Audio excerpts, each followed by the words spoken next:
வணக்கம். வடலையின் இரவு நேர பிரதான செய்திகள். முதலில் தலைப்புச் செய்திகள். நவீன தொழில்நுட்பங்களை பயன்படுத்தி விவசாய உற்பத்தி. வடக்கு ஆளுநர் தலைமையில் கலந்துரையாடல். யாழ் போலீஸ் அதிகாரியின் மகன் வாங்கிய லஞ்சம். பொறுப்பதிகாரிக்கு உடனடி இடமாற்றம்.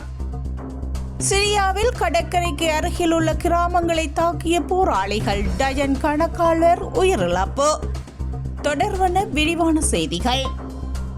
வடக்கு மாகாணத்தில் இந்த வருட சிறுபோக செய்கையில் நவீன தொழில்நுட்பங்களை பயன்படுத்தி விவசாய உற்பத்தியை அதிகரிப்பது தொடர்பான கலந்துரையாடல் வடக்கு மாகாண ஆளுநர் நாகலிங்கம் வேதநாயகன் தலைமையில் கிளிநொச்சி மாவட்ட செயலகத்தில் நடைபெற்றது.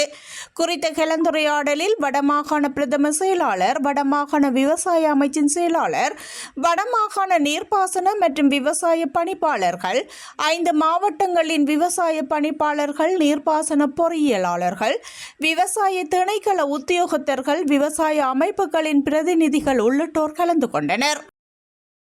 யாழ் தலைமை போலீஸ் நிலைய பதில் பொறுப்பு அதிகாரிக்கு உடனடியாக அமலுக்கு வரும் வகையில் இடமாற்றம் வழங்கப்பட்டுள்ளது. கடந்த சில தினங்களுக்கு முன்னர் யாழ்ப்பாணம் தலைமை போலீஸ் நிலையத்தின் பதில் பொறுப்பு அதிகாரியின் மகனொருவர் லஞ்சம் பெற்றதாக யாழ்ப்பாணம் மாவட்ட குற்றத்தடுப்பு போலீசாரிடம் முறைப்பாடு பதிவாகியிருந்தது.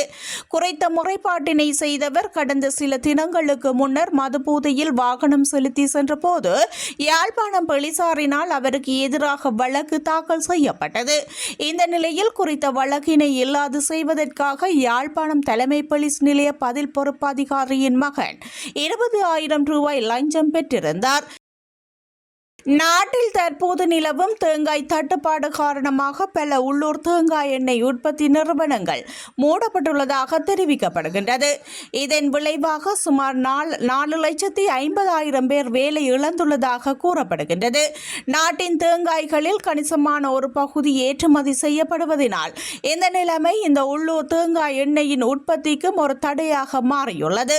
இதற்கிடையில் அத்தியாவசிய லேபிள் கீழ் தேங்காய் எண்ணெய் என்ற பெயரில் இறக்குமதி செய்யப்படும் பாம் ஆயில் அல்லது பிற எண்ணெய்களுக்கு வட் விதிக்கப்படாது என்று கூறப்படுகின்றது.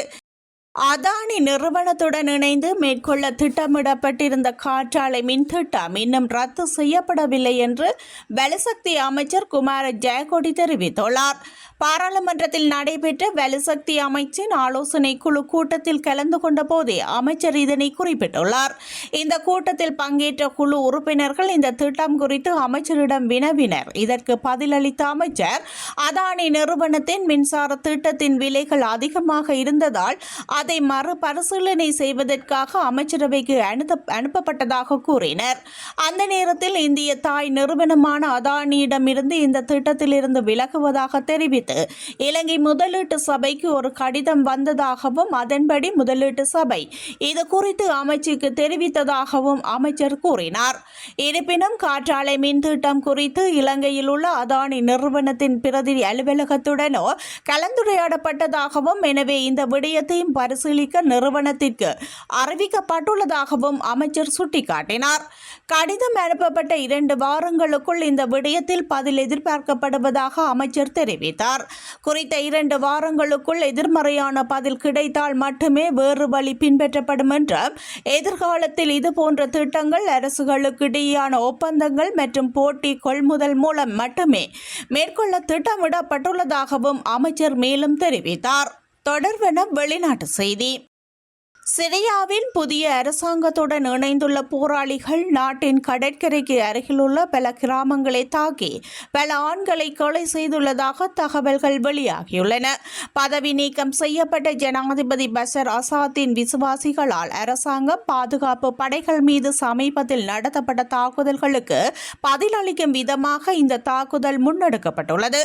டிசம்பர் தொடக்கத்தில் இஸ்லாமிய குழுவான ஹயாத் தத்ரீ அல்-ஷாம் தலைமையிலான கிளர்ச்சி குழுக்களால் அரசாங்கம் கவிழ்க்கப்பட்டதிலிருந்து இரு தரப்பினருக்கும் இடையே நடந்து வரும் மோதல்கள் மிக மோசமான நிலையை எட்டியுள்ளன. சண்டை தொடங்கியதிலிருந்து 200க்கும் மேற்பட்டோர் கொல்லப்பட்டுள்ளதாக பிரிட்டனை தளமாக கொண்ட மனித உரிமைகளுக்கான சிறிய ஆய்வகம் தெரிவித்துள்ளமையும் குறிப்பிடத்தக்கது.